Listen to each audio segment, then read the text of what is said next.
नमस्कार मित्रों। हमें अपने इतिहास के बारे में, अपनी संस्कृति के बारे में जानना ज़रूरी है। तभी हम अपने गौरवशाली इतिहास पे, अपनी संस्कृति पर, अपनी सभ्यता पर गर्व कर सकेंगे। प्राचीन भारत में विदेशों के साथ कैसे संबंध रहे, भारतीय धर्म, भारतीय संस्कृति, हिंदू धर्म कहाँ-कहाँ तक फैला था, इस बारे में हम चर्चा करेंगे।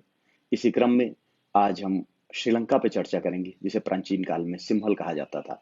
ये सिंहल कहाँ से आया, सिंहली भाषा क्या थी और किस तरह जो है यह भारत से जुड़ा हुआ है, इस पर हम आज चर्चा करेंगे। दरअसल करीब 500-600 ईसा पूर्व की बात है।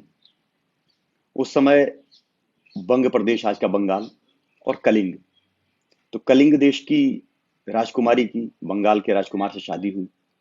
उनकी एक पुत्री हुई। वो पुत्री बहुत ही जुझारू, बहुत ही हिम्मत वाली थी, लेकिन उसको राजमहल में रहना पसंद नहीं था। वहां का जो एक अनुशासन युक्त जीवन था वो उसे पसंद नहीं था। वो राजमहल को छोड़ के भाग गई और रास्ते में उसने जो व्यापारियों के काफिले चलते थे उस काफिले का साथ ले लिया और काफिले के साथ साथ चलने लगी।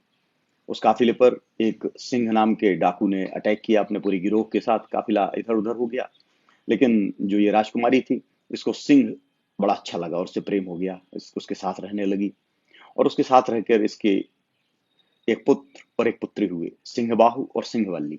जो सिंहबाहु है उसी ने आगे चलकर सिंहपुर की स्थापना की। सिंहबाहु के एक लड़का हुआ विजय। विजय बड़ा हुआ। विजय प्रजा के ऊपर काफी अत्याचार करता था और उसके एक दोस्त था, इसका पूरा ग्रुप था। राजा ने कई बार समझाया, लेकिन जब वो नहीं माना तो प्रजा की आग्रह पर इसने एक नाव में बिठाकर इसके सारे साथियों समेत इसको देश निकाला दे दिया। ये चलते चलते ये कोंकण में पहुंचा, सोपारा के पास। वहां पर रहा, लोगों ने इसका स्वागत किया, लेकिन विजय सिंह की वहां पे भी नहीं बनी, वहां के लोगों ने भी निकाल दिया। तब चलते चलते ये ताम्रद्वीप पहुंचा। उस समय श्रीलंका को ताम्रद्वीप कहते थे। ताम्रद्वीप पहुंचा, वहां पर उस समय यक्षों का शासन था। यक्षों को इसने हराया और विजय ने वहां पर एक साम्राज्य की स्थापना की, विजय सिंह ने, और उसको अपने सरनेम सिंह के आधार पर सिंह कहा गया, सिंघल कहा गया। ये लगभग उस समय का है जब भगवान बुद्ध का निर्वाण हुआ था और उसके बाद वहां स्थापना हुई एक भारतीय सभ्यता की, भारतीय संस्कृति के केंद्र की। जो सिंहली भाषा है वो आर्य भाषा है, वो प्राकृत से बहुत मिलती जुलती है या प्राकृत से ही निकली हुई भाषा है।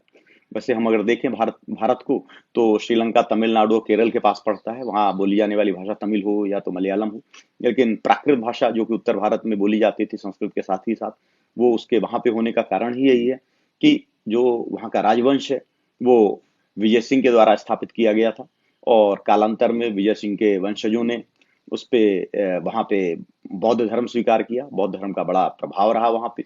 और भगवान बुद्ध ने जिस बोधि वृक्ष के नीचे बैठकर तपस्या की थी और जहां उनको ज्ञान प्राप्त हुआ था, उसी बौद्ध वृक्ष की एक कलम निकालकर और वो श्रीलंका में लगाई गई और इस तरह बुद्ध धर्म का भी श्रीलंका में पदार्पण हुआ और बौद्ध धर्म आगे फैला।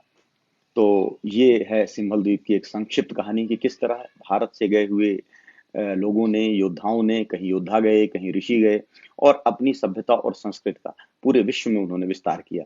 इसके साथ ही साथ आगे हम जानेंगे कि हर एक एक देश को मैं एक बार लूंगा और जानेंगे हमारी सभ्यता और संस्कृति कहाँ तक फैली थी। हरिओम तत्सत।